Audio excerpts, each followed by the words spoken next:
Oh, sir. Begini. Terjemahan letterleknya begini aja. Sir itu namanya palung hati.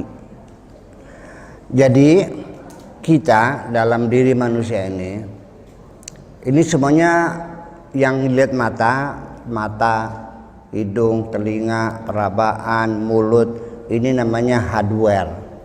Softwarenya itu adalah diinstal oleh Allah yang tidak bisa dilihat dengan mata. Tapi gejalanya ada software ya, piranti lunak namanya itu. Nah, ini ada hati, ada perasaan, ada angan-angan, ada ingatan, nanti emosinya ada marah, ada sedih, segala macam semuanya itu. Nah, begini, bahwa kita ketika berkomunikasi ada masalah. Kalau saya bicaranya di tengah-tengah akademisi di perguruan tinggi, yang hadir itu para dekan, para rektor.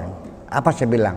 Saya mau bicara tanpa berpikir, yang penting saya bicara. Anda paham silakan, tidak paham silakan. Anda orang pinter semuanya. Itu aja. Tapi kalau saya bicara di daerah terpencil, saya mikir 4-5 kali bagaimana supaya mereka paham. Ya, dengan contoh, berbagai macam contoh supaya paham. Sehingga komunikasi dengan bahasa sendiri ini juga memerlukan pengalaman panjang. Saya bisa berkomunikasi dengan semua lapisan masyarakat karena jam terbang saya sudah lama sekali. Sejak tahun 68 saya sudah biasa berceramah. 68, 67 sudah berceramah sampai sekarang. Nah, oleh karena itu, maka dalam berkomunikasi dengan bahasa pun kita bermasalah. Nah, nanti pada suatu ketika orang sudah tingkat sirnya ini tinggi, apa yang terjadi? Berkomunikasinya sudah tidak menggunakan bahasa lagi. Ya, karena manusia itu ketika berpikir menggunakan bahasa. Nah, ketika orang berpikir itu kita bisa menangkap gelombang suara itu melalui gelombang ruhani, kita bisa paham orang itu sedang mikir apa. Nah, ini cerita kewalian. Dulu ada seorang murid di Baghdad, berguru sudah sekian puluh tahun, rupanya ilmu sang guru sudah dikuasai. Si murid ini ingin mendapatkan ilmu yang lebih tinggi lagi. Kata mursyidnya, wahai muridku, ilmuku sampai sini, kamu sudah menguasai. Kalau kamu ingin lebih tinggi lagi, andaikan S2 dan S3-nya, silakan mesantren ke padepokan yang lain. Ditunjukkan ke Lebanon waktu itu.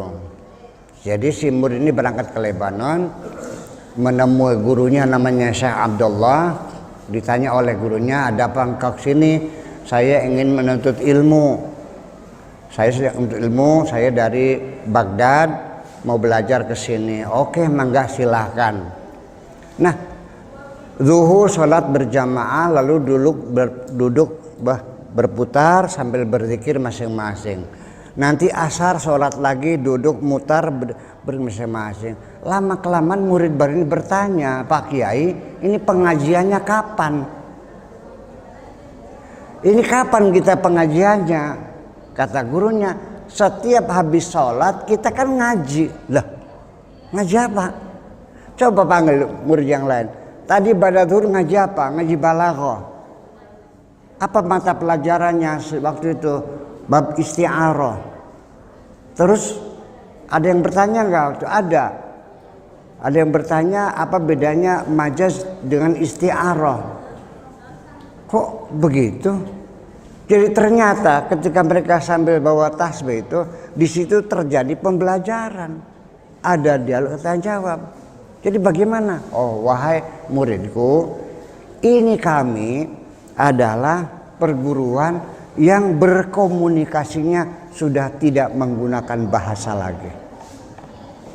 Nah, ini. Jadi ketika yang berkata itu hati, maka bisa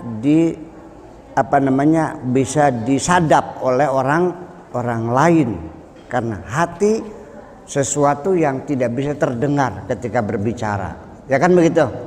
Dendam orang di hati bisa didengar enggak kan? Kegembiraan seorang ibu-ibu bisa enggak.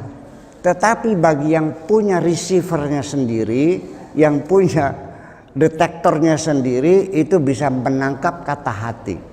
Jadi hati ketika berkata, semua ada beberapa orang yang mampu menyadap kata hati. Tetapi ketika itu adanya di dalam sir, nah lebih dalam dari hati, maka tidak ada siapapun bisa mengetahui apa yang ada di dalam sir itu. Sekalipun malaikat pun tidak bakal tahu. Yang bisa tahu hanya Allah saja. Ini sudah saya makanya kira-kira.